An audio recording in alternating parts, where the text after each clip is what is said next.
You're watching MH Nation. Get the latest NBA news, transfer rumors, and match updates fast.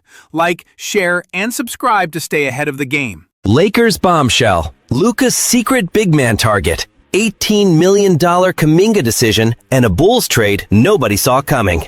Lakers Nation, stop scrolling, because in the last 24 hours, 3 separate reports just dropped that could completely reshape this roster before training camp even opens.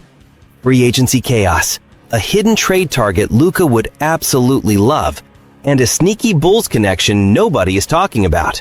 Let's get into it. We've got a massive update on Jonathan Kuminga and where his free agency saga is really headed.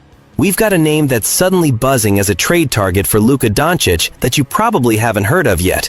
And we're closing things out with a Chicago Bulls story that has a direct Lakers thread running through it. So grab a coffee, get comfortable, and let's break it all down story by story. The hidden big man Luka would absolutely love. While everyone's watching the Kuminga sweepstakes, there's a completely different name quietly generating buzz inside the Lakers front office. And one Western Conference coach says Luka Doncic would absolutely love playing with him. He's a 25-year-old tweener big man from New Orleans that almost nobody outside diehard fans has heard of. Here's why the Lakers suddenly can't stop thinking about him. This next name is one you need to file away right now because it's about to become a lot more relevant. Carlo Matkovic of the New Orleans Pelicans. Sean Devaney reports that as the Lakers search for a way to fill out their backup center spot behind new starter Walker Kessler, Matkovic has emerged as the name generating the most genuine buzz, even though he might not be easy to actually acquire in a trade. A little background. Matkovic is a 25-year-old power forward/center out of the 2022 draft class, a Pelicans second-round pick who was born in Bosnia and Herzegovina but represents the Croatian national team internationally. He spent his 3 seasons in New Orleans stuck behind Derek Queen and Yves Missy at center and Zion Williamson and Sadiq Bey at power forward, which has severely limited his opportunities. He averaged just 14.7 minutes across 62 games last season. Statistically, Matkovic put up 5.7 points, 3.7 rebounds, and 0.9 blocks per game, but the efficiency numbers jump off the page. He shot an outstanding 60.4% from the field, 42.2% from 3, and 73.2% from the free throw line, while attempting 1.5 threes per game. According to Roundtable's Dylan Sanders, that actually makes him the only center on the current Pelicans roster who can consistently shoot from deep. So why is he suddenly a Lakers name? The Athletic's Dan Wojcicki, the same insider who broke down the Lakers' entire center depth situation, floated Matkovic as a legitimate option for Los Angeles to explore. And there's an insider connection worth knowing about. The Lakers hired former Pelicans Vice President of Strategy, Rohan Ramadas, an analytics-focused executive who joined New Orleans during Matkovic's rookie season. Sources indicate Ramadas is exactly the type of front office mind who would push hard to bring in a rim-protecting, floor-spacing big like Matkovic. Here's the catch though, and it's a big one. New Orleans has already signaled to interested teams around the league that they have no real desire to trade Matkovic. The Pelicans front office, led by Joe Dumars, has said they'll at least listen to offers this offseason, but insiders describe the organization as genuinely reluctant to move on from him, especially after picking up his contract option. On top of that, the Lakers themselves are extremely limited in trade capital right now. Los Angeles currently holds just 3 second-round picks, coming in 2031, 2032, and 2033, plus a 2032 pick swap. That is not a package that typically pries a valued young big man away from a front office that wants to keep him. But don't sleep on this name completely, because circumstances can change fast in the NBA. If New Orleans ends up adding another center at some point, which insiders say is a real possibility, that could open the door for a Matkovic trade to actually happen, potentially even at the trade deadline. And the scouting report on him from around the league is genuinely glowing. One Western Conference assistant coach broke it down like this: elite athleticism, someone who can go get a lob pass near the rim and finish above the defense, plus strong help side defense with the mobility to recover and contest at the rim on a blow-by. His three-point shot is still described as a work in progress, but the flashes are clearly there. That same coach didn't hold back on the fit with Luka Doncic specifically, saying Doncic would absolutely love playing alongside him given how well Matkovic reads the floor and finishes lobs. For a Lakers team that currently has Kevon Looney as its primary backup center, a player the front office reportedly doesn't want to lean on too heavily for a full season, Matkovic represents exactly the kind of athletic, efficient, long-term answer this roster is missing behind Walker Kessler. He's not walking through that door tomorrow, but keep his name in your back pocket, because if New Orleans center depth chart shifts even slightly, the Lakers will be one of the first calls the Pelicans front office gets. Think about why this specific archetype matters so much to this specific Lakers roster. Doncic is at his most dangerous when he has a lob threat who can also protect the rim behind him. Think about the damage a pick-and-roll combination like that can do against a scrambling defense. Kessler gives them size and rim protection as the starter, but the drop-off to Looney in the minutes he sits is significant, both athletically and offensively. A player like Matkovic, who can finish above the rim, defend in space, and space the floor just enough to keep the paint from getting clogged, would give the Lakers a second big who doesn't force Doncic and Reeves to change how they attack when the starters rest. That's the real value here. It's not about box score numbers, it's about system fit. And by every account from scouts around the league, Matkovic fits what this Lakers offense wants to do about as well as any name currently floating around the trade rumor mill. Jonathan Kuminga, the $18 million standoff. This is the story every single Lakers fan has been refreshing Twitter for, because Jonathan Kuminga's free agency just hit a very real, very expensive wall. 2 teams, 1 player, and a $2 million gap that could blow the whole thing up. Let's start with the biggest name still floating around this offseason, Jonathan Kuminga. According to NBA insider Evan Sidery, the Los Angeles Lakers and the Cleveland Cavaliers are now the 2 finalists in the race to land the 23-year-old forward, and both franchises are genuinely invested in getting a deal across the finish line. Kuminga is coming off a run with the Atlanta Hawks after his exit from Golden State, and league-wide, he's still viewed as one of the most talented, ceiling-raising players remaining on the open market. Both the Lakers and the Cavs reportedly believe he can walk in and start immediately. But here's where it gets messy, and this is the part Lakers fans need to pay close attention to. Kuminga originally wanted a contract north of $20 million a year, in the same neighborhood as the $24.3 million team option Atlanta declined on him earlier this summer. Neither the Lakers nor the Cavaliers are willing to go that high. Instead, both franchises have reportedly capped their internal ceiling at right around $18 million annually, with his realistic range sitting somewhere between $15 and $18 million. That's a significant gap from where Kuminga started, and it tells you everything about how tight these front offices are trying to play this negotiation. Now here's a wrinkle that changes the entire calculation. Kuminga reportedly prefers a sign and trade out of Atlanta rather than simply walking away and signing outright, purely because of the extra financial benefits that come with a sign and trade structure. The problem? NBA rules require any sign and trade contract to run a minimum of 3 years.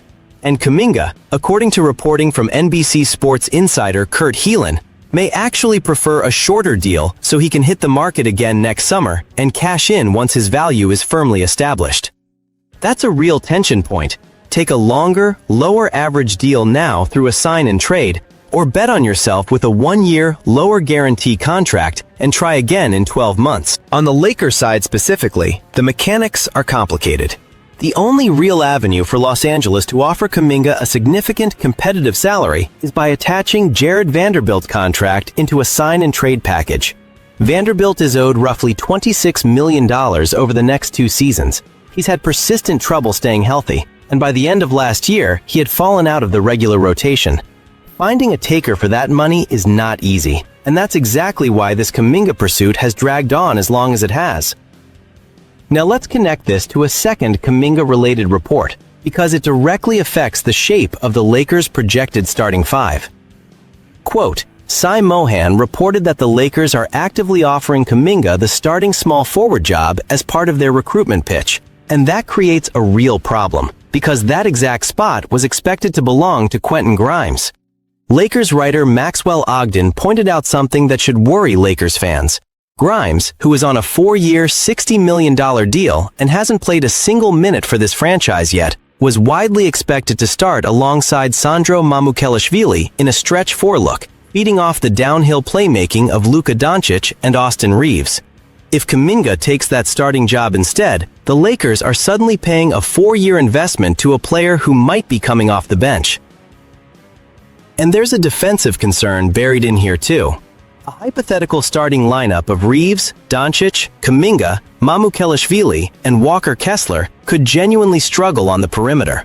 Reeves and Doncic are already viewed as defensive question marks. Mamukelashvili built a similar reputation during stops with the Raptors and Spurs, and Kuminga himself is still an unproven perimeter defender, flashing potential in Golden State, but also getting benched repeatedly for blown defensive assignments, which ultimately played a role in Atlanta moving on from him in the first place.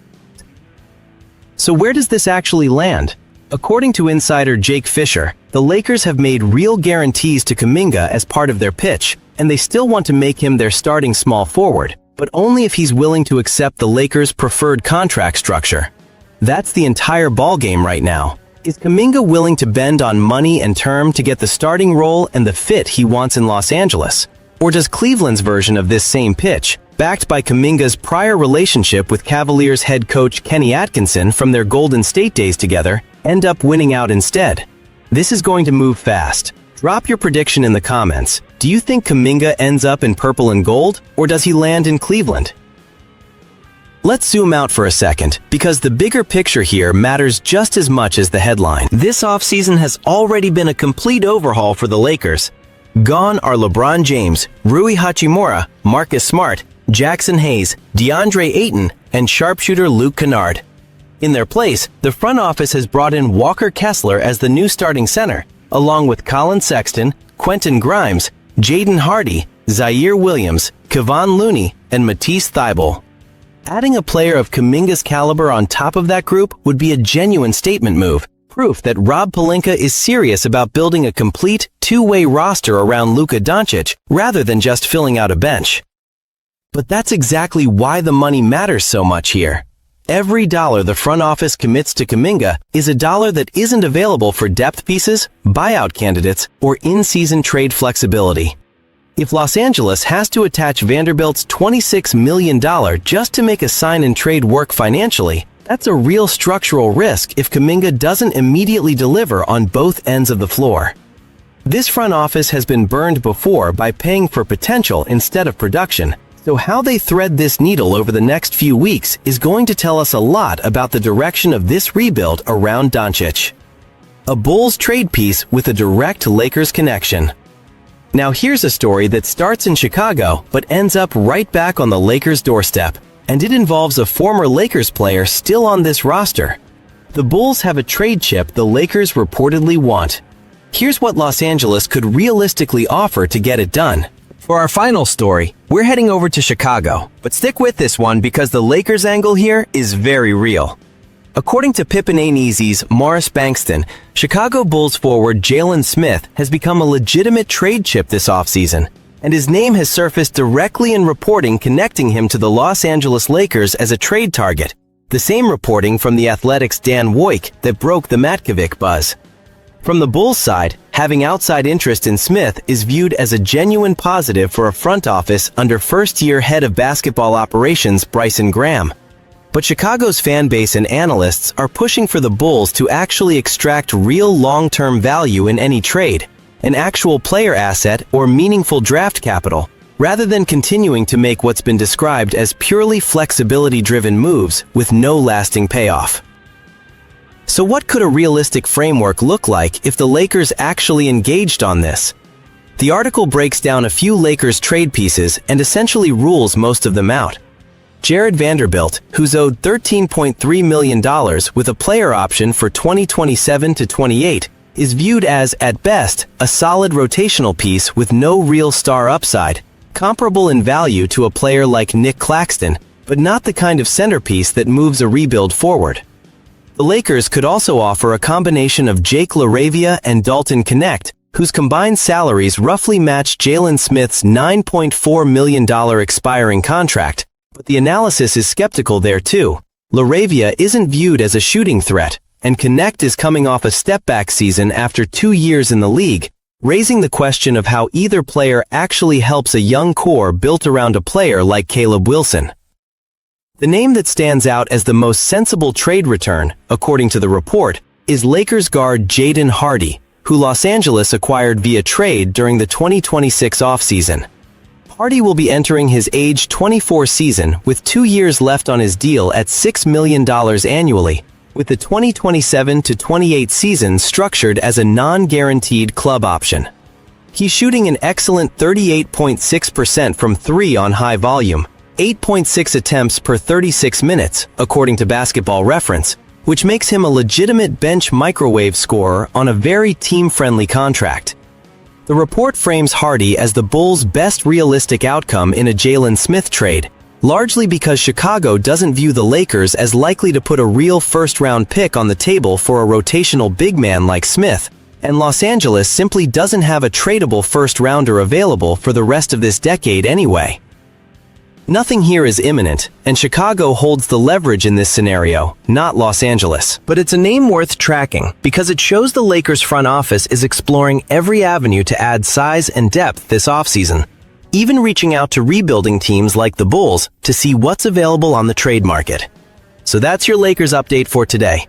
A Kuminga free agency saga that's down to dollars and years. A hidden Carlo Matkovic connection that Luka Doncic himself would reportedly love. And a Bulls trade conversation that could quietly add depth to this roster.